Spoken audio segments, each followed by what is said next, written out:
communicate with our angels, who are long-term financial supporters of the festival, and we use an awful lot of email.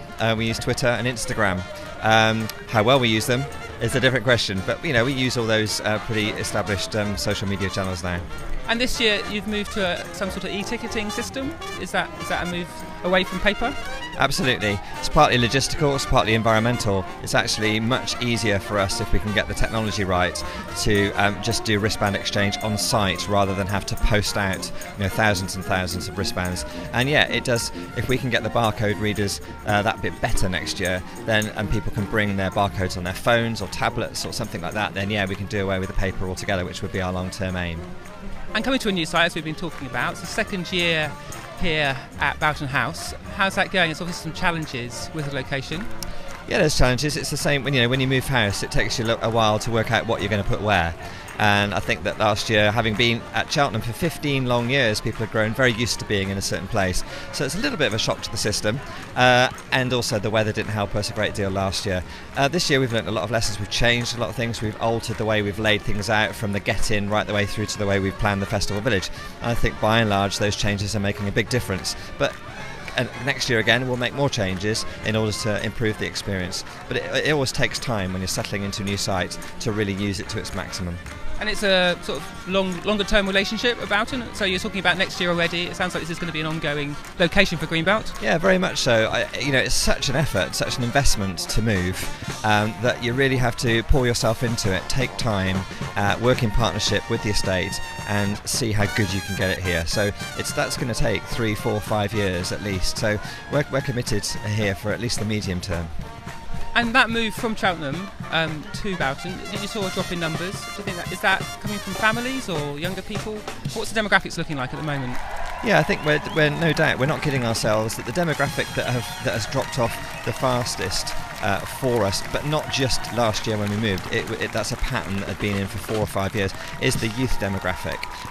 That's partly to do with the fact that we've become a very family-friendly festival, which I'm very proud of. Sometimes a family-friendly space isn't a youth-friendly space. So I think the challenge for us here, more space, more creativity, more nooks and crannies for us to explore and programme into. The challenge is, how can we bring new constituencies, particularly younger people, back to the festival to experience the festival alongside the families. So that's our challenge, and definitely we've got a new chair coming in this autumn, and that's definitely his vision, is how can we grow that young and young adult audience.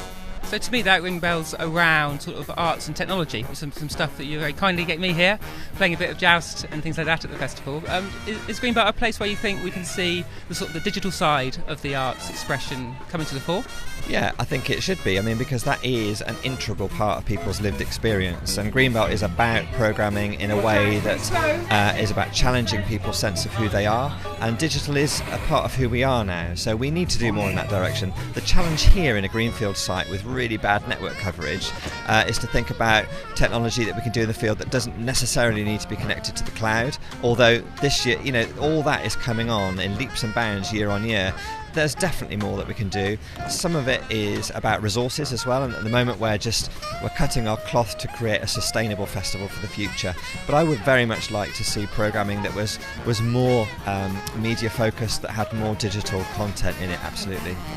You talked about an incoming chair, so in terms of the team that's behind Greenbelt, the people that aren't seen, what sort of size is that team? We have a staff team of 6 of us. Not all of us are full-time, so full-time equivalents, you're talking about 4.5, I would guess. And then we have a trustee board who hold us to account and give us the steer. But we've radically cut the size of that staff team because we've had to take a lot of cost-saving measures after our first year here at Boughton. But we feel that we've got through and we've delivered an event that people are enjoying. So we'll see what the future holds. But we have done it on a very skeletal team this year, and as a result we're quite tired, but we're quite proud. Yeah, it seems to be going really well. On the music side, I've got some music booker friends, and they were saying that Greenbelt has become a bit safer in terms of the music it's booking. Do you think that's a fair criticism? It depends what they mean by safe, I guess. Is that a genre comment, or is it? I don't know. I'd have to know more about what they mean by safe. I think it's more saying there's quite a lot of sort of country folk type bands, and maybe not so much dance or hard rock and the sort of the breadth. Yeah, so I think they're right, and I think that's something that's not a deliberate or an intentional artistic statement. It's more of an economic one, to be honest. I can book the Unthanks to play and headline tonight at a fee which a festival like this can afford. If I want to go and be more adventurous and broad, as I do want to be, and book the sort of acts that represent other music genres, I invariably am stumbling up against fees that this festival cannot afford. So it's part. I know it sounds a really odd thing to say, but actually that safer country folk acoustic edge comes with the economic territory a little bit. Singer-songwriters, particularly in the folk tradition, the acoustic tradition, are about singing their songs. That's who they are. They want to express their songs. Invariably, they'll come and they'll play for fees that this festival can afford. There are other genres which we find a little bit beyond our reach.